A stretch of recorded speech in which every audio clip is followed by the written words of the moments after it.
Hello दोस्तों, स्वागत है आपका आपके अपने यूट्यूब चैनल स्टडी विथ एजे में। इसमें आज हम देखते हैं आपके सामाजिक विज्ञान में नागरिक शास्त्र सिविक्स के कुछ महत्वपूर्ण ऑब्जेक्टिव प्रश्न जो आपकी परीक्षा में पूछे जा सकते हैं। और ये वेरी आईएमपी प्रश्न हैं जो आपकी परीक्षा में ज़रूर से ज़रूर पूछेंगे। इनमें से एक दो प्रश्न जरूर आएगा, तो वीडियो को ज़रूर पढ़ें। इसमें मैं आपके लिए कुल 20 प्रश्नों की एक वीडियो लेकर के आया हूँ और ऐसे ही 8 से 10 वीडियो और यूट्यूब चैनल पे मेरे डली हुई हैं, तो उनको देखने के लिए आप चैनल को ज़रूर सब्सक्राइब करना। आपके इतिहास का, नागरिक शास्त्र का, भूगोल का, ये तीनों विषय के वीडियो मैंने चैनल पे डाला है। तो उनमें से इतने कम से कम आपके पास 200 ऑब्जेक्टिव हो जाएंगे और 200 में से 8-10 तो ज़रूर पूछेगा आपको। खालिस्तान, सही जोड़ी, इनमें से कहीं ना कहीं मिल ही जाएगा। तो इन इन वीडियोज़ को आप ज़रूर से देखें जिससे आपके एग्ज़ाम में बहुत ज़्यादा हेल्प हो सके। तो आइए देखते हैं। सबसे पहला प्रश्न है इसमें, झारखंड राज्य का गठन कब हुआ था?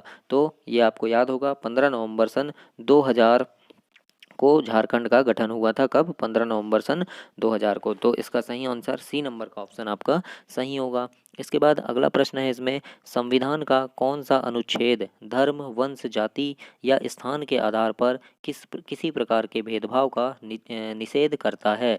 तो हमने पढ़े हैं इसमें बी नंबर का होगा अनुच्छेद 15। अनुच्छेद 15 जो है ये धर्म, वंश, जाति या स्थान के आधार पर किसी यानी कोई भी आपसे भेदभाव नहीं कर सकता, इस चीज को बताता है। अगला है इसमें, क्षेत्रवाद की भावना का एक कुपरिणाम है, क्या है? तो इसका सही आंसर होगा बच्चों अलगाववाद, है ना। अलगाववाद जो है ये क्षेत्रवाद की भावना का एक कुपरिणाम है।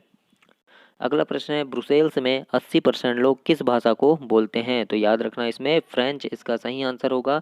ब्रुसेल्स में 80% लोग जो हैं वो फ्रेंच भाषा का उपयोग करते हैं अपनी बोलचाल में।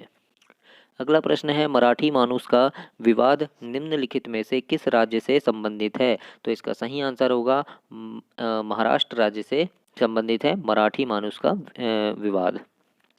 अगला प्रश्न है, भारतीय संविधान के अनुच्छेद 19 में देश के सभी नागरिकों को कौन सा मूल अधिकार दिया गया है ना। तो इसका सही आंसर होगा बच्चों स्वतंत्रता का अधिकार, है ना। ए नंबर आपका सही आंसर होगा। स्वतंत्रता का अधिकार जो है ये सभी नागरिकों को दिया गया है। अगला प्रश्न है, श्रीलंका में सामाजिक विभाजन किस स्तर पर है? तो श्रीलंका में क्या स्तर है इसका? क्षेत्रीय भी है और सामाजिक भी है। तो ए तथा बी आपका दोनों सही आंसर होगा कि श्रीलंका का सामाजिक विभाजन किस स्तर का है। तो ये क्षेत्रीय स्तर का भी है और सामाजिक स्तर का भी है।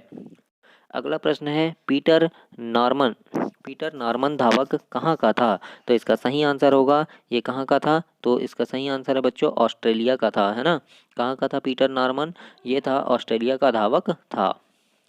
अगला प्रश्न है, रंगभेद की नीति के विरुद्ध आवाज उठाने वाला व्यक्ति कौन था? तो इसका सही आंसर होगा मार्टिन लूथर किंग। ये जो था ये रंगभेद की नीति, है ना, रंगभेद की नीति मतलब काले गोरे का जो भेदभाव होता था उसके विरुद्ध आवाज उठाने वाला व्यक्ति था ये मार्टिन लूथर किंग इनका नाम था।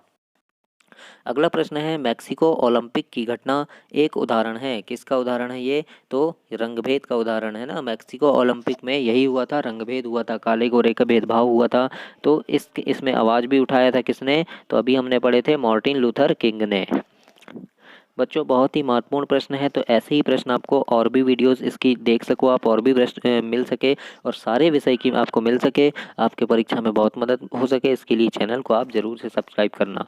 अगला प्रश्न है, इनमें से किसकी शुरुआत जर्मनी से हुई थी? तो याद रखिएगा नाजीवाद की जो शुरुआत है, सी नंबर आपका सही आंसर होगा। नाजीवाद की शुरुआत जर्मनी से हुई थी। अगला प्रश्न देखते हैं, निम्नलिखित व्यक्तियों में कौन लोकतंत्र में रंगभेद विरोधी नहीं थे? है ना, क्या बोला है? नहीं थे। तो याद रखना मेड गुडी जो थे ये रंगभेद विरोधी नहीं थे। बाकी जो मार्टिन लूथर किंग थे इतने विरोध किया था, महात्मा गांधी ने भी किया था और ओलंपिक धावक टीम स्मिथ एवं जॉन कार्लोस इनने भी किया था। अगला प्रश्न है, श्रीलंका में भेदभाव का आधार क्या है ना। तो क्या है इसमें? भाषाई आधार में श्रीलंका में भेदभाव होता है। भाषा के आधार पे होता है ये याद रखिएगा, जाति के आधार पे नहीं होता। अगला प्रश्न है, सत्ता में साझेदारी किस व्यवस्था में सर्वश्रेष्ठ रूप से संभव है? तो इसका सही आंसर होगा लोकतंत्र में, है ना। लोकतंत्र में क्या आएगा? सत्ता में साझेदारी किस व्यवस्था में सर्वश्रेष्ठ रूप से संभव है? तो लोकतंत्र इसका सही आंसर होगा। अगला प्रश्न देखते हैं, सत्ता में साझेदारी का अच्छा उदाहरण प्रस्तुत करने वाला राष्ट्र कौन सा है? मतलब कौन सा राष्ट्र है जो सत्ता में साझेदारी का अच्छा उदाहरण पेश करता है? तो इसका आंसर होगा बेल्जियम। अगला प्रश्न है, सत्ता में साझेदारी का तात्पर्य क्या होता है? मतलब इसका अर्थ क्या होता है? तो इसका अर्थ है बच्चों, शासन एवं प्रशासन के मूलभूत निर्णयों को अपने अनुकूल प्रभावित करने की क्षमता प्राप्त करना। ये इसका तात्पर्य है या ये इसका अर्थ है सत्ता में साझेदारी का। अगला प्रश्न है, जन्म पर आधारित विभेद किस देश में है? तो जन्म पर आधारित विभेद किस देश में है? भारत में है ना। जन्म पर आधारित विभेद किस देश में है? इसका सही आंसर होगा भारत में।